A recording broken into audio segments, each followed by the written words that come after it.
Today we're talking about premium bonds and why the rate listed on the website for premium bonds is probably not what you'll actually get. And this is another one of these topics in personal finance that I absolutely hate because it's misleading, it's borderline deceptive, and it makes people think that what they're going to get is more than they actually will in reality, which just makes people distrust the system and disincentivizes people from saving money, which I'm very strongly against. So premium bonds have been around for a really long time. They were introduced in 1957, which is about 68 years ago. And that means that a lot of people's families have interacted with them over the years. Lots of people's grandparents have had some, their parents, and maybe they even have some themselves. You might even have some tucked down the back of the sofa somewhere, 50 or £100 worth of premium bonds bought for you by a family member. It was a very common gift at one point. And what makes premium bonds a bit different to an actual savings account is that rather than, for example, saving money with a bank and you're going to get a set rate of return, premium bonds are like a small lottery. They're like a lottery with a very wide prize pool. So they have some big prizes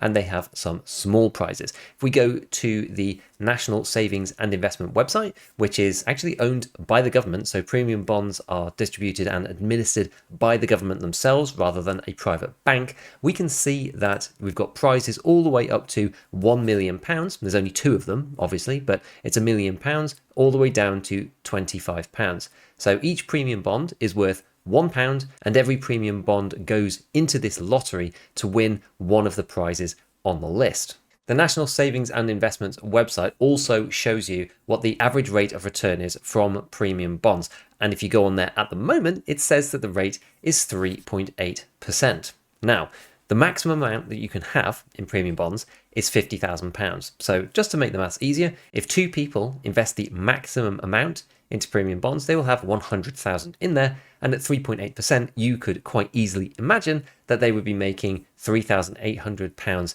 a year on average, right?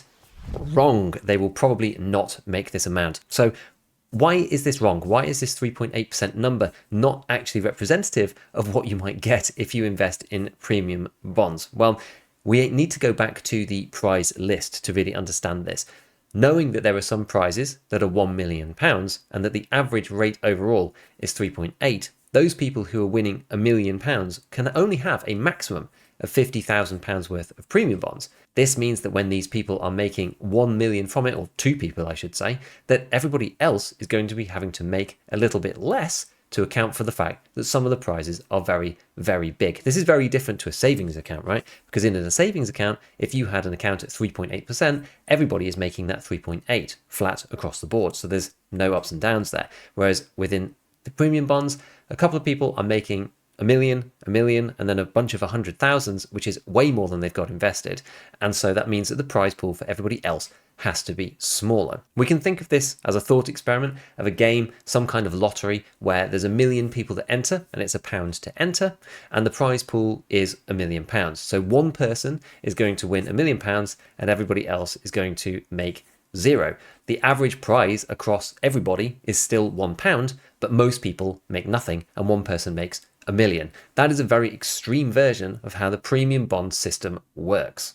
This is one of those situations where using the mean or official average doesn't actually tell you really a realistic, sensible number as to what you might expect out of the system. It's going to be higher than you think because there's some people having outweighted prizes. So obviously the people over at Money Saving Expert, one of my favorite websites for money and finance, because they break this stuff down simply and they are very much against this complication and jargon and making things difficult, which I'm also a huge fan of.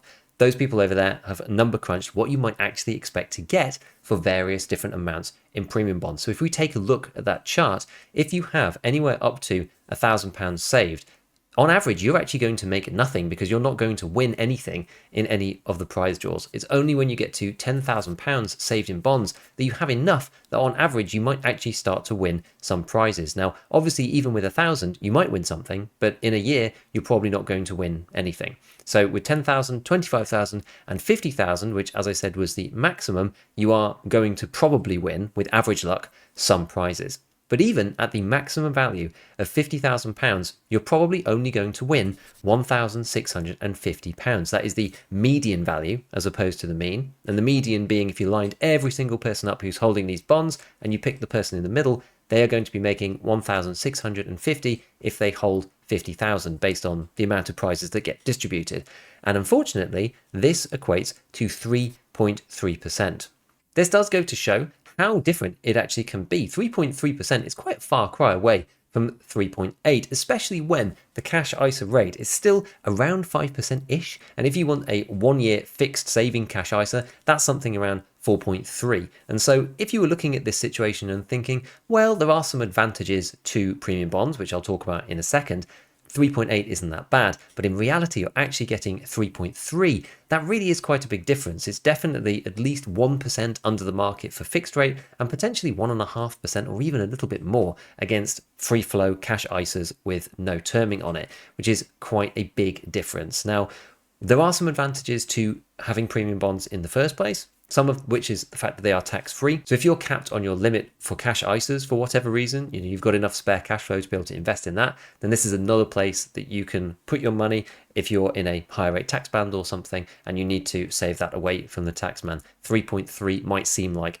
a better idea than having it in a taxable account for some reason. It depends on your personal situation, but those people are going to be few and far between. The second thing is obviously that the ISAs themselves are locked at 20,000 per year. There is no limit on the amount of ISAs that you can have, cash or stocks and shares in total, but you are capped at the amount that you put in per year. Whereas for the premium bonds, it's 50,000 per person. So between two of you, you could easily put in 100K in one go and then take it out again, but you can't put in any more. It's not 50 per year, it's 50 total forever.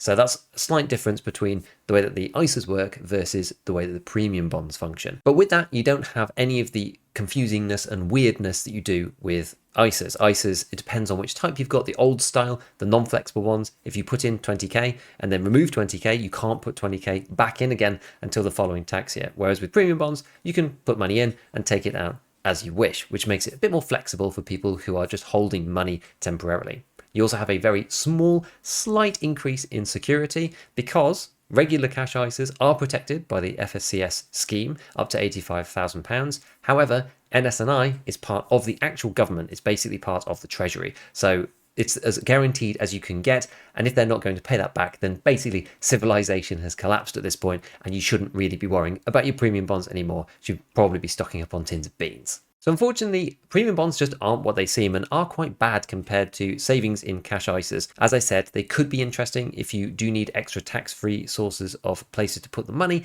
but outside of that, I really think that their value is quite limited, given that you're probably only going to make 3.3% off them per year. With that, thanks for watching, and I'll see you next time.